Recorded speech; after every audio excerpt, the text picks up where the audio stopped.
गणेश चतुर्थी पे भगवान चंद्र के दर्शन नहीं करने चाहिए, ये बात आपको पता है? इसके पीछे एक बहुत बड़ा रहस्य है।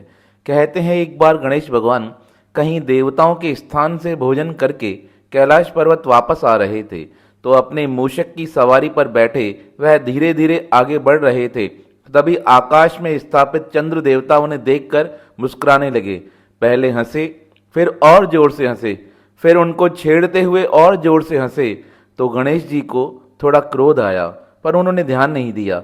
तब चंद्र देवता ने हंसते हुए कहा, इतना वजन बढ़ा लिया है और इस प्रकार जा रहे हो, तुम्हें सोचना चाहिए।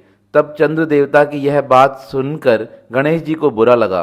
तब गणेश जी ने श्राप देते हुए चंद्र देवता से कहा, तुम्हारी सारी किरणें नष्ट हो जाएंगी, क्योंकि तुम्हें अपनी सुंदरता पर बहुत अभिमान है।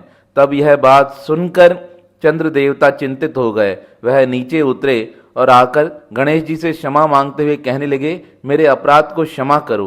तब गणेश जी तो बड़े दयालु हैं, उन्होंने क्षमा करते हुए कहा, चिंता मत कीजिए, 15 दिन तुम्हारी किरणें धीरे धीरे शांत हो जाएंगी और 15 दिनों बाद पुनः तुम्हारी किरणें बढ़ने लगेंगी। इस प्रकार तुम्हारी चांदनी 15 दिन कम रहेगी, 15 दिन बढ़ती जाएगी। यह बात सुनकर चंद्र देवता प्रसन्न हुए और गणेश जी ने क्रोध में यह भी कहा था कि लोग तुम्हें देख न सकेंगे। तब चंद्र देवता ने कहा, दूसरा श्राप भी जो आपने दिया है इसे भी समाप्त करो। तब गणेश जी ने कहा, अब जो मुख से निकला है उसे समाप्त नहीं किया जा सकता है, लेकिन इसकी अवधि घटाई जा सकती है। लोग तुम्हारा बड़े भाव से दर्शन करेंगे, पूजन भी करेंगे, लेकिन जिस दिन हमारा जन्म हुआ है उस दिन तुम्हें देखने पर लोगों को कलंक लग जाएगा। इसलिए आज के दिन गणेश चतुर्थी पर चंद्र देवता का दर्शन नहीं करना चाहिए।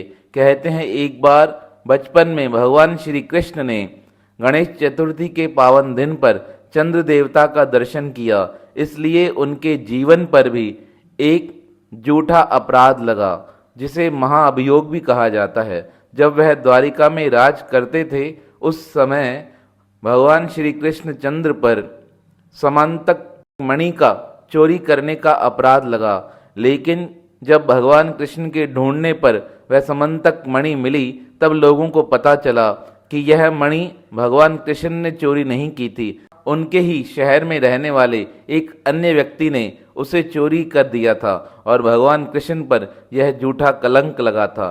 इसलिए गणेश चतुर्थी के पावन दिन यह प्रयास करना चाहिए हमें चंद्र देवता का दर्शन न हो, क्योंकि आज के दिन चंद्र देवता का दर्शन करने पर हमारे जीवन में भी कोई कलंक या अभियोग लग सकता है।